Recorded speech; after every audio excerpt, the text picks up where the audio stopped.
At pagkalinis ko nga ng nabili kong isda sa fish market ay pinrito ko na yan. Nilagyan ko lang ng konting asin. At habang piniprito natin yan mga boss, naggigisa na ako dito ng luya, bawang at sibuyas. At maglalagay lang ako ng 1 cup na powder na gatas at 2 cup na tubig. Lalagyan ko lang din ng konting salt, pepper at konting sugar at konting chicken powder para balanse lang ba yung lasa. Hindi ganong maalat at di rin matamis.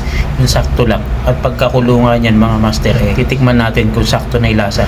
Medyo natabang lang ng konti kaya nadagdag lang ako ng konting chicken powder. At pagkaluto nga yan, dinagdag na natin yung ating pinritong isda at naglagay lang ako ng kangkong at sili at mag-timer lang tayo ng 5 minutes.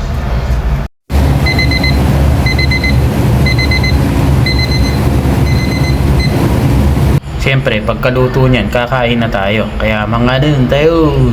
Kaya try nyo rin to mga master. Masarap naman po siya, yung may gatas. Kung wala kayong panggata, pwedeng pwede yan, kahit anong powder milk. Siyempre, bago tayo kumain, magpasalamat tayo sa ating blessing. Yun lang, salamat, and thanks for watching. God bless everyone. Love you all. Mama, chup chup. Mga tayo. Alright.